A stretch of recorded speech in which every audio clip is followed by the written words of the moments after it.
Hello दोस्तों, आपका मेरे चैनल में स्वागत है। आज हम एप्रो के इन्वर्टर की सेटिंग के बारे में जानेंगे। मेरे पास एप्रो का सोलर एच 2022 मॉडल है। H 2200। ये 2 किलोवाट का सिस्टम है, जिसमें से मैंने 1 किलोवाट इंस्टॉलमेंट हुआ है। आज हम इसकी सेटिंग के बारे में जानेंगे कि इसकी सेटिंग किस प्रकार की जाती है। तो चलते हैं वीडियो में। उससे पहले अगर आप मेरे चैनल पर नए हैं तो मेरे चैनल को सब्सक्राइब करें, लाइक करें और कमेंट करें। चलो बढ़ते हैं वीडियो की ओर। जैसे आप देख रहे हैं कि इसमें 4 बटन हैं: mode, UPS, high low, on off और पावर सेविंग का। ठीक है, सबसे पहले हम इसकी सेटिंग के अंदर चलते हैं। तो सेटिंग में जाने के लिए हमें यूपीएस और पावर सेविंग बटन को एक साथ दबाना पड़ेगा। उसके बाद हम सेटिंग के अंदर जाएंगे।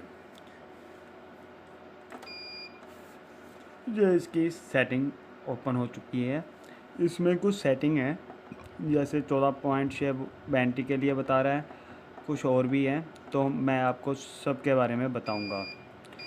चलो सेटिंग में चलते हैं। यूपीएस बटन और पावर सेविंग बटन को दोनों को एक साथ दबाएंगे और एक बार पावर सेविंग बटन को और एक बार और दबाएं। अच्छा, अब यहाँ पे आ रहा है 14.5। ये डिस्प्ले पे जो आ रहा है, ये इसलिए आ रहा है कि हम अपनी बैटरी को कहाँ तक चार्ज करना है। ठीक है, इसे हम बढ़ा भी सकते हैं और कम भी कर सकते हैं। बढ़ाने के लिए यूपीएस बटन को दबाएंगे तो यहाँ से बढ़ जाएगा, और कम करने के लिए यहाँ तक। ठीक है, जैसे हमारे यहाँ पे लाइट ठीक रहती है तो हम इसे 14.5 पर लाकर छोड़ देंगे। ठीक है, जहाँ पे लाइट कम है वहाँ पे इसे 15 पे कर लें। ठीक है, और मेरे यहाँ पे लाइट बिल्कुल ठीक रहती है, इसलिए मैं इसे 14.5 पर ही रखूँगा। आपकी कैसी रिक्वायरमेंट है, आप वैसे ही इसे सेट कर सकते हैं। ठीक है, और आगे बढ़ने के लिए पावर सेविंग बटन को दबाएं। ठीक है, यहाँ पे है कि बैटरी कहाँ जाकर हमें बैटरी लो का अलार्म दें। ठीक है, इसे मैं 11.5 पर ही रखूँगा। इसे आप बढ़ा और कम कर सकते हैं। जैसे आपके पास लाइट कम है तो इसे कम कर लो। ठीक है, पर ज़्यादा कम नहीं करना कि 10.62 पर लाकर छोड़ दो। ठीक है, इसे बढ़ाकर 10.5 पे भी रख सकते हो अगर लाइट कम आती है। ठीक है, तो ये 10.5 पे जाके आपको बैटरी लो का अलार्म देगा। अगर इससे कम रखते हैं, ठीक है, तो हमारी बैटरी जब डिस्चार्ज होगी, अगर ज़्यादा डिस्चार्ज होगी तो चार्जिंग होने में दिक्कत आएगी। ठीक है, इसलिए हम इसे 10.5 पर ही रखेंगे। और जैसे कि आपको बताया कि हमारे यहाँ पर लाइट ठीक रहती है, तो इसे मैं 11 वोल्टेज पर ही रखूँगा। ठीक है, यहाँ पे ये मेरे को अलार्म दे। और ये आ गया सोलर से। ठीक है, ये सोलर पे 12.0 पे आके बैटरी लो का अलार्म दे देगा। ठीक है, इसे हम कम भी कर सकते हैं। ठीक है, और बढ़ा भी सकते हैं जैसे। ठीक है, जैसे आपकी रिक्वायरमेंट वैसे आप रख सकते हैं इसे। ठीक है, इसलिए मैं तो 12 पे ही रखूँगा। और आगे बढ़े, ये आ गया सोलर से कितने करंट पे चार्जिंग करेगा हमारा सिस्टम। ठीक है, जैसे मेरे पास 1 किलोवाट का लोड है तो उसके मेरे टोटल 25 एम्पेयर बनते हैं। ठीक है, इसे 25 पे भी सेट कर सकता हूँ। ठीक है, और ज़्यादा भी। जैसे आपके पास अगर ज़्यादा का लोड है, 2 किलोवाट का है, तो आप इसे 50 पर ही रहने दें। ठीक है, और आगे बढ़ें। ये आ गया मेन लाइट से एम्पेयर, कितने एम्पेयर पे बैटरी चार्ज करें। ठीक है, अगर आपके यहाँ लाइट कम रहती है तो आप इसे बढ़ा दें।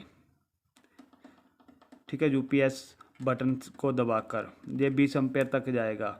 ठीक है, जितने यहाँ पे एम्पेयर होंगे उतनी ही जल्दी बैटरी चार्ज होगी। ठीक है, जितने कम होंगे, ठीक है, उतने ही धीरे चार्ज होगी और लाइट की भी बचत होगी। ठीक है, अगर आपके पास कम रहती है लाइट तो आप इसे 20 एम्पेयर पर छोड़ दें। अगर आपके यहाँ पे लाइट ठीक रहती है तो आप इसे 5 या 7 ऐसे कुछ कर छोड़ दें अपने लाइट के मुताबिक, जैसे भी आपके पास लाइट आती है, ठीक है। और आगे बढ़े और सेव का ऑप्शन बटन आ रहा है तो आप पावर सेविंग बटन को दबाकर इसे सेव कर दें। ये हमारी सेटिंग इसमें सेट हो चुकी है, ये देखिए, ठीक है। और फिर एक बार दबाकर सेव। अब चलेंगे नेक्स्ट सेटिंग के अंदर। उसमें जाने के लिए हमें पावर सेविंग बटन को दबाकर रखना होगा। इसमें 3 सेटिंग होंगी, SL1, SL12 और SL3। इनमें क्या होता है, SL में ये है कि अगर हमारे पास मेन लाइट और सोलर लाइट दोनों है, ठीक है, तो उसमें ये दोनों पे ही चार्ज होगा। जैसे मान के चलते हैं कि जैसे मेरे पास अभी बैटरी मेरे डिस्चार्ज हो चुकी है, तो ये मेन और सोलर दोनों के एम्पेयर लेकर बैटरी को चार्ज करेगा। और SL2 के अंदर है, SL2 के अंदर ये है, अगर मेरे पास मेन और सोलर एम्पेयर दोनों ही आ रहे हैं तो ये सोलर के एम्पेयर जब तक आएंगे ये तब उस टाइम तक इन्वर्टर मेरा सोलर पे ही रहेगा, सोलर के ही एम्पेयरों को यूज़ करेगा, ठीक है। अगर ठीक है, और जैसे सोलर के एम्पेयर डाउन होते हैं शाम के टाइम, बिल्कुल नहीं आते, तो उस टाइम ये ऑटोमेटिक मेन लाइट के ऊपर चला जाएगा। और SL3 के अंदर जिस 24 घंटे ही सोलर पे डिपेंड करेगा, ठीक है। अगर आपका सोलर लाइट बना रहा है तब चार्जिंग भी होगा, अगर नहीं बना रहा तो चार्जिंग नहीं होगा। ये हमेशा के लिए सोलर पे ही रहेगा, ये हमारी मेन लाइट को यूज़ नहीं करेगा। अब आपकी कैसी रिक्वायरमेंट है, आप वहाँ पे लाकर इसे छोड़ दें।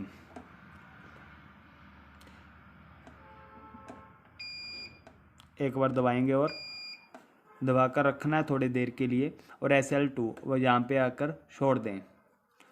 अब हम जाएंगे इसकी नेक्स्ट सेटिंग के अंदर। इस सेटिंग के अंदर हम इसमें टाइम को सेट कर सकते हैं। हाई लो और पावर सेविंग बटन दोनों को दबाएंगे, ये टाइम आ गया। अभी टाइम क्या हुआ है, अभी 2 बज चुके हैं पूरे, ठीक है। तो इधर से 1 और 2, 1 और 2, ठीक है।